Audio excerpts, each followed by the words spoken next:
Welcome back to another episode of Living in Tucson, your Tucson Real Estate Connection, where each and every month I dive on into what's going on here in the Tucson housing market. And the numbers are out for the Tucson Housing Market Report for February 2024. I'm going to dive on into what's going on here in the Tucson housing market.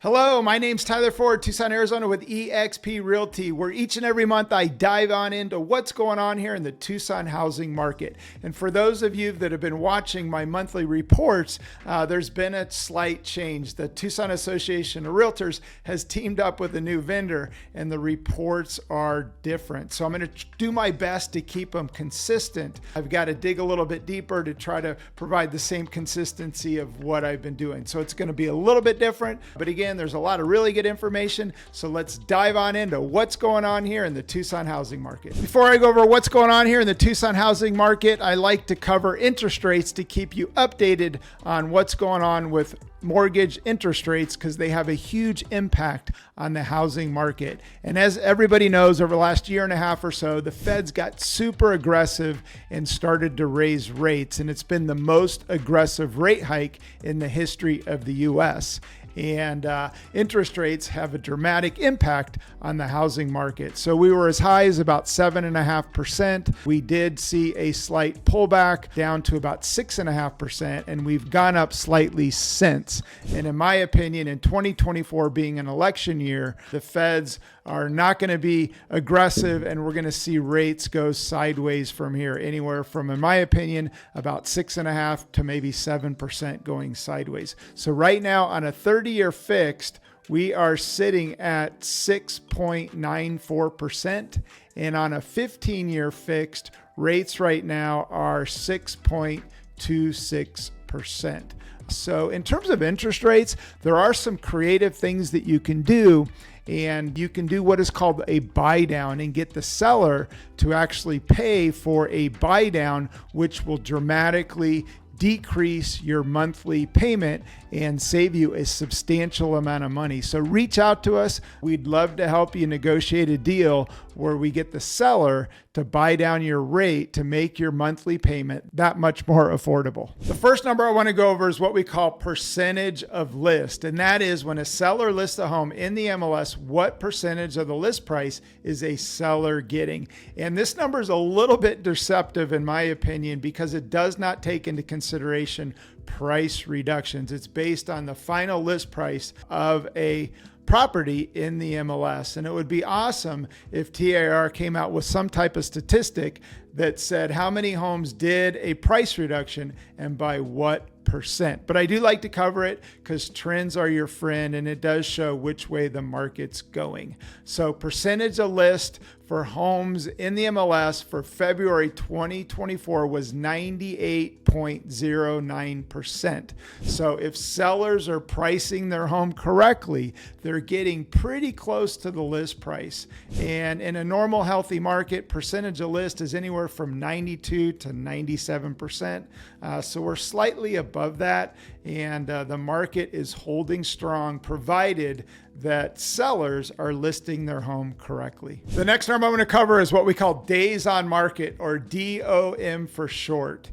And over the last couple of years when I've been doing my videos, the reports did a really good job breaking it down based on single family homes, townhomes, and condos. So the number I'm going to give you today is the median days on market for all inventory in the MLS. And so right now it's taking approximately 23 days in terms of days on market. And days on market is from the time that somebody lists until the time that it actually goes under contract, not from the time that you list until the time that it actually sells. So if you do a good job and you price your home correctly, you can anticipate it being under contract within 23 days. And if you're a seller out there and you're starting to exceed days on market, It could be quite a few different things, but normally it means you could be potentially overpriced. If you're a buyer out there, look at the comps, a CMA, and you want to take a look at days on market. And again, if a home's starting to exceed days on market, it probably means that it might be overpriced. So you want to look at average dollar per square foot, which I'm going to cover. But again, days on market gives you a pretty good indication as to whether or not a home's priced correctly when it's listed in the MLS. By now, you're probably curious as to what's going on here in Tucson in terms of home values for February 2024. And my prediction for 2024 is we're going to go sideways and finish maybe slightly positive, but we're not going to see the crazy appreciation that we saw after COVID, where we saw double-digit appreciation year over year for about 2 years, but we are going somewhat sideways right now. So the median home sales price here in Tucson for February 2024 was $371,500, up year over year 8%. And for townhomes and condos, the median sales price for February 2024 was $261,000, up year over year 4.4%. So again, it has everything to do with home inventory, which I'm going to cover. Economics 101, supply and demand. Home inventory levels are still low. And then also rates. Those two things combined have a major impact on what goes on with home values here in Tucson. But again, my prediction for this year being an election year, we're going to be sideways to slightly positive on the year. The next number I'm going to cover is my favorite number. It is home inventory levels. Economics 101, supply and demand. And when COVID hit, we saw supply drop, demand go up, and home values shot up dramatically. We saw double-digit appreciation year over year. And then last year, we did start to go sideways. But it has everything to do with home inventory levels and interest rates that I talked about. And just a little perspective, back in 07 and 08, when the market melted down, the height of the inventory, there were about 12,000 active listings in the MLS. And that's why home values plummeted. There was far more supply than there was demand, and therefore the market pulled back significantly. And I was thinking last year, and I had a few videos that I did think this market was going to pull back, but I no longer believe that, and it has everything to do with home inventory. So right now in the MLS for February 2024, there are 1,662 active listings in the MLS. We are up year over year by 230 listings. So we are starting to see home inventory levels tick up slightly, but it's not enough, in my opinion, to see home values pull back. I think we need close to in the high 2,000s to low 3,000s to be back to more of an equilibrium where we could see a softening of home prices. But until we see home inventory go up, I just don't see home values pulling back. So that's what's going on here in Tucson in terms of home inventory. The next number I'm going to cover is one that I have not covered in the past, but with the reports being slightly different, they now show what we call average dollar per square foot. And whether you're a buyer or a seller, it's really important to look at average dollar per square foot when pulling comps. And when we pull a comp, we call it a CMA, a comparative market analysis. And when you're comparing like properties on the CMA, there is average days on market that I talked about, and then also average dollar per square foot. And it's really important to look at those two things. And how you arrive at it is you take a look at the sales price and then you divide the square footage into the sales price, which gives you average dollar per square foot.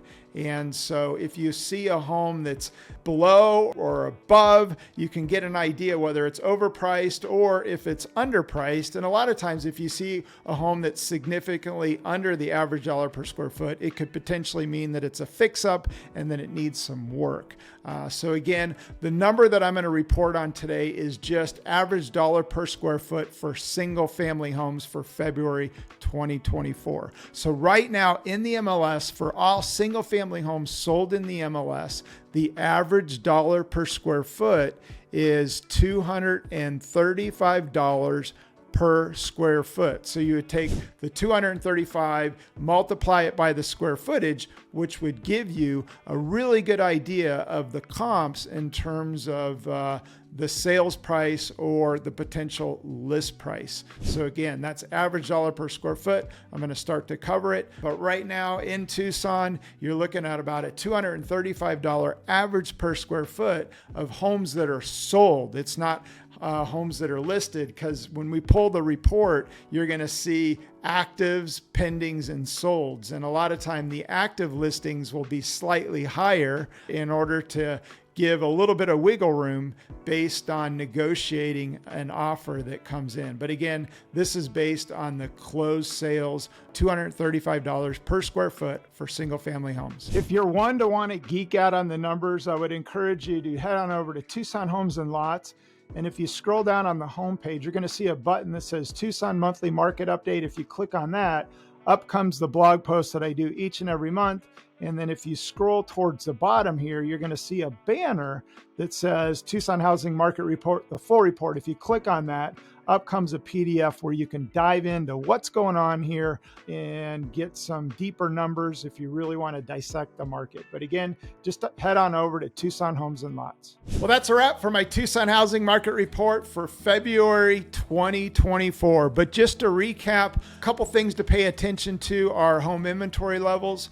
And as long as home inventory levels stay somewhat flat or go sideways from here, I don't see a huge pullback in prices. And then also interest rates. And being an election year, I don't think the feds are going to get super aggressive and dramatically raise rates, and rates should go sideways in 2024. So in terms of this year, I don't see any huge jumps in appreciation. We're going to be back to a normal appreciating market of anywhere from maybe 4 to 8%.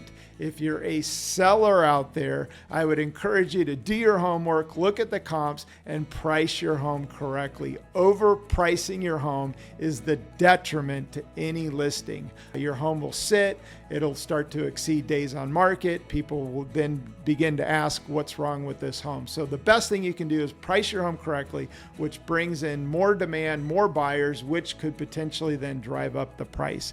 If you're a buyer out there, the good news is this market has slowed down. You're not having to compete with multiple offers or pay way over list. And like I talked about, percentage of list is still pretty close to the list price, provided that it's listed correctly. So whether you're a buyer or seller, I would encourage you to look at the comps, the CMA, and take a look at that before either writing an offer or listing your home in the MLS. And if you need any help, again, we're here to help, and we can provide comps for you, whether you're a buyer or a seller. Hey, I just want to thank you for watching. And if you got value out of this video, do me a huge favor. Give me an internet high five by liking it. If you have any questions or comments, you can go ahead and comment below. And for more awesome videos about living in Tucson, your Tucson Real Estate Connection, you can subscribe to the channel. If you hit that bell button, each and every time a video comes out, you're going to be notified. And at the end of this video, right over here, YouTube's going to recommend another video that you might like about Tucson real estate. So check that out. And again, if you have any questions, reach out to us. We would love to help.